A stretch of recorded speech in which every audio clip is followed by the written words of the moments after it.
Radha Gayatri case మనందరికీ తెలిసింది. అత్యంత దారుణంగా తన సైకో భర్తే ఆ భార్యని చిత్రహింసలు పెట్టి ప్రాణాలు తీశాడు, మానసికంగా హింసించాడు అని చెప్పేసి ఆ యువతి తల్లిదండ్రులు ఆరోపిస్తూ వస్తున్నారు.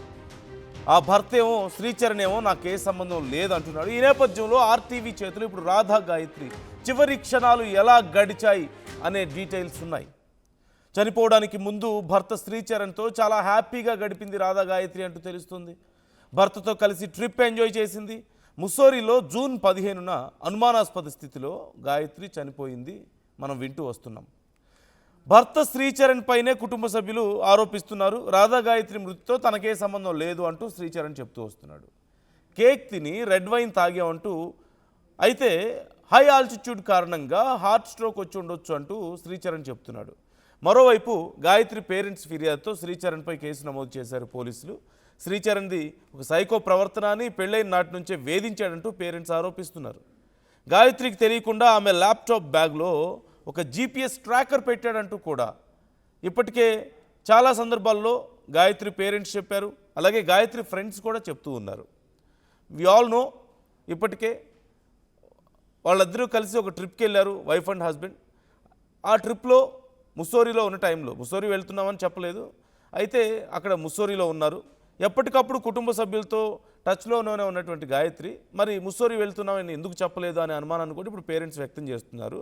అలాంగ్ విత్ దట్, అక్కడికి వెళ్ళిన తర్వాత ఉదయం లేచేసరికి నైట్ వైన్ తాగారు, కేక్ తిన్నారు, నిద్రపోయారు. ఉదయం లేచేసరికి రాధా గాయత్రి నోస్లో బ్లీడ్ అయి కనిపించింది. ఆమె ప్రాణాలతో లేదు. అయితే భర్తను అడిగితే తనకి బీపీ ఇష్యూస్ ఉన్నాయి, లో బీపీ ఉంది, దానివల్ల కూడా జరుగుండొచ్చు, and at the same time altitude change ఉంది కదా, దానివల్ల ప్రెషర్ ఫీల్ అయిపోయి అలా జరుగుండొచ్చు అని చెప్పి అతను చెప్తున్నాడు. అయితే ఈ ఘటన జరిగిన తర్వాత ఇన్నేళ్ళు పెంచి పెద్ద చేసిన మాకు మాత్రం తనకి ఏ హెల్త్ ఇష్యూస్ ఉన్నాయని తెలియదు, మాకు ఇప్పటివరకు అసలు ఆ ట్రాక్ రికార్డు లేదు, తనకు సంబంధించిన హెల్త్ రికార్డ్స్లో ఎక్కడ అది లేదు, ఇప్పటికిప్పుడు ఎక్కడి నుంచి వస్తుంది, అతనే ఏదో చేసుంటాడు, భర్త ఏదో చేసుంటాడు అని తల్లిదండ్రులు ఆరోపిస్తున్నారు. ఈవెన్ రాధా గాయత్రి ఫ్రెండ్స్ కూడా చాలా సందర్భాల్లో అతను కొంచెం సైకోలాగా బిహేవ్ చేసేవాడని చెప్తూ ఉన్నారు.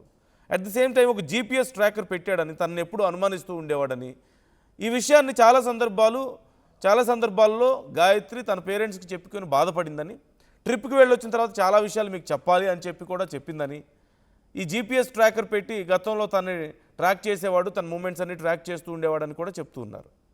సో ఏది నిజం ఏది అబద్ధం అనేది తెలియదు. కాకపోతే కొన్ని అనుమానాలకు మాత్రం అక్కడ ఉన్నటువంటి కొన్ని ఆధారాలు బలాన్ని చేకూరుస్తున్నాయి. రాధా గాయత్రి మృతి ఖచ్చితంగా సాధారణంగా జరిగింది కాదు, ఇందులో ఖచ్చితంగా ఏదో కోణం ఉంది, బలమైనటువంటి కారణం ఉంది అని కొన్ని ఆధారాలు ఆ బలాన్ని ఇస్తున్నాయి ఈ వాదనలకి. అయితే పోలీసులు తేల్చాల్సి ఉంది. ఇప్పటికే శ్రీచరణ్ని పోలీసులు విచారిస్తున్నారు. మరోవైపు మీడియా కూడా ప్రశ్నించే సమయంలో కొంత ఆవేదన వ్యక్తం చేశాడు, ఆగ్రహాన్ని వ్యక్తం చేశాడు. నా ఫ్యామిలీ డిస్టర్బ్ అవుతుంది, పోలీసులు ఏం చర్యలు తీసుకున్నా నా మీద పర్లేదు, అంతా విచారించిన తర్వాత నేను సహకరిస్తానని కూడా చెప్పాడు. Even RTV is try to talk with him, but అతను మనకి సమాధానం చెప్పడానికి ఇష్టపడలేదు. నేను ఇప్పుడేం మాట్లాడను, దయచేసి నన్ను ఏం అడగొద్దు అని చెప్పాడు. అతని ప్రైవసీని మనం ఇబ్బంది పెట్టడం ఇష్టం లేక, ఆ కంఫర్ట్ జోన్ని మనం డిస్టర్బ్ చేయడం ఇష్టం లేక ఎక్కువగా ప్రెజర్ చేయలేదు ఈ విషయంలో. అయితే ఇప్పుడు రాధా గాయత్రి తల్లితో ఆర్టీవీ మాట్లాడే ప్రయత్నం చేసింది. రామచంద్రరావు, మా ప్రతినిధి రామచంద్రరావు వారి కుటుంబ సభ్యులతో మాట్లాడారు.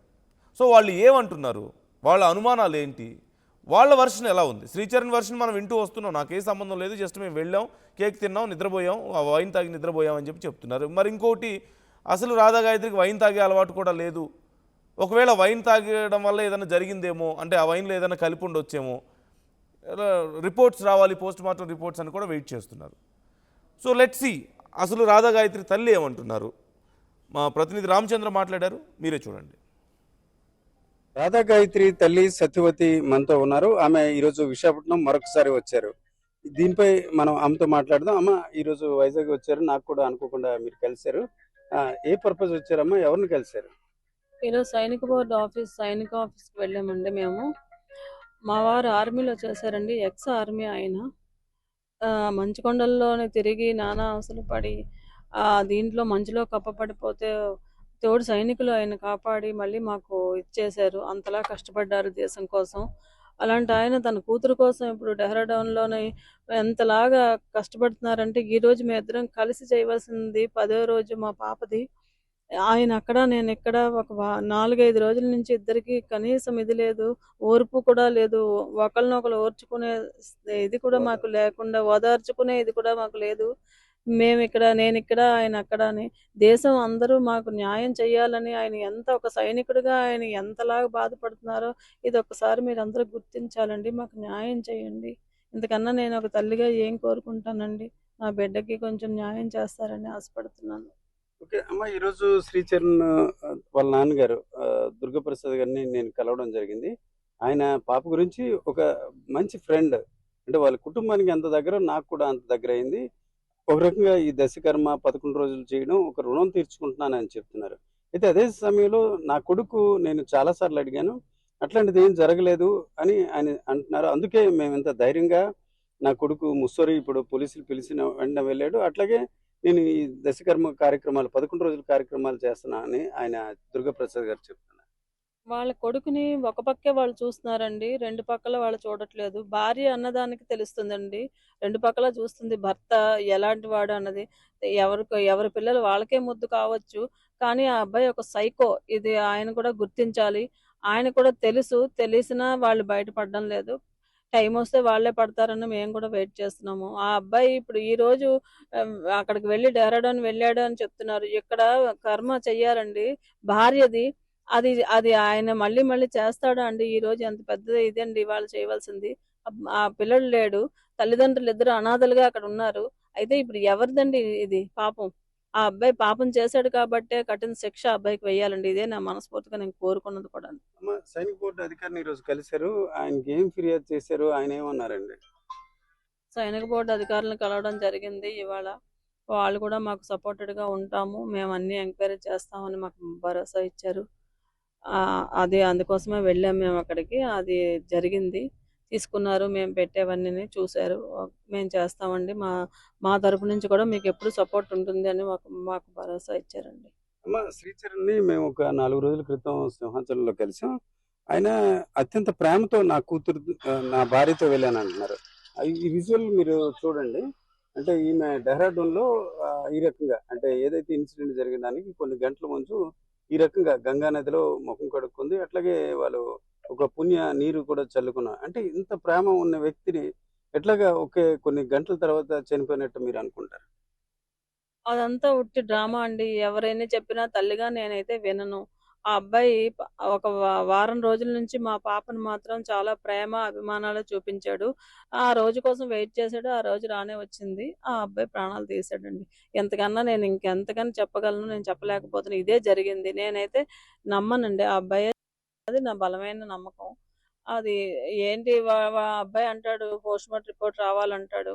భగవంతుడు ఉన్నాడు మన యందు అంటే అన్నీ జరుగుతాయి. మాకు న్యాయం కావాలి. ఏం జరుగుతుందో అన్నది నాకు అర్థం కావట్లేదండి. అంటే ఇప్పుడు ధైర్యంగా నేను వెళ్ళాను అన్నట్టు శ్రీచరణ్ చెప్తున్నాడు. ఇప్పుడు ముస్సోరి వెళ్ళాడు. నేను పోలీసులకు అంటే వాళ్ళ నాన్నగారు చెప్పడం, ఈ పోలీసులు అడిగే ప్రతి ప్రశ్నకి సమాధానం చెప్తాను అని అన్నారు. నిజంగా అతను అట్లా చేసుంటే పారిపోవడం గాని ఇట్లా చేస్తారు కదా! మరి ఇంకా ఇంత స్ట్రాంగ్‌గా అతను అలా ముందుకు ఎలా వెళ్ళగలుగుతున్నారు? అతను ముస్సోరి వెళ్ళాడని వాళ్ళ నాన్నగారు, అమ్మగారు చెప్తున్నారు. వెళ్తే ఈ పాటికి కనిపించాలి కదా! 4 రోజుల నుంచి ఆ అబ్బాయి మాకే కనిపించట్లేదు. మాకు తెలియలేదు. ఇక్కడ ఉన్నాడని మాత్రం తెలియట్లేదు. 4 రోజులు పడుతుందండి. మా వారు మధ్యాహ్నం వెళ్తే రాత్రికి చేరిపోయారండి ముస్సోరి. వీళ్ళు 4 రోజులు ఈ అబ్బాయి ఇంకా వెళ్ళలేదు అంటే అందులోనే ఉందండి ఆ అనుమానం అంతాని. అసలు ఎక్కడికి వెళ్ళాడు అన్నది ముందు మీడియా అంతా అది అది తెలుసుకొని నా దగ్గరికి రండి. ఇదే నేను చెప్పవలసింది మీ అందరికి.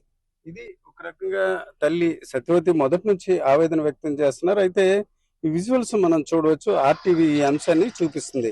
అయితే ఈ ముస్సోరి వెళ్ళడానికి కొన్ని గంటల ముందు ఈ రకంగా గంగా నది వద్ద ఆ, మన గాయత్రి ఈ రకంగా ఒక ఫోటో దిగింది. అయితే ఇవన్నీ కూడా ఒక నమ్మించే క్రమంలోనే ఇవన్నీ కూడా శ్రీచరణ్ చేసి ఆ తర్వాత తన కుమార్తెను అంతమొందించారని చెప్తున్నారు. ముఖ్యంగా చూసుకుంటే ఎట్టి పరిస్థితుల్లో తన కుమార్తె మరణానికి న్యాయం జరిగే ఆత్మ శాంతించే రకంగా ప్రభుత్వం కావచ్చు లేక పోలీసులు దర్యాప్తు చేసి త్వరితగతిన న్యాయం చేయాలని కోరుతున్నారు. ముఖ్యంగా చూసుకుంటే ఈరోజు దశకర్మ. సహజంగా చూసుకుంటే చనిపోయిన భార్యకు అంతిమ వీడ్కోలు రకంగా ఒక రకంగా పుణ్య స్నానాలు, పుణ్య కార్యక్రమాల్లో పాల్గొనాలి. కానీ ఈరోజు శ్రీచరణ్‌కి ఏ బాధ్యత లేని విధంగా వ్యవహరించారు. ఇదే ఒక నిదర్శనంగా కూడా ఈరోజు సత్యవతి గారు చెప్తున్నారు. కెమెరా పర్సన్ తిరుపతితో రామచంద్రరావు, ఆర్టీవీ విశాఖపట్నం.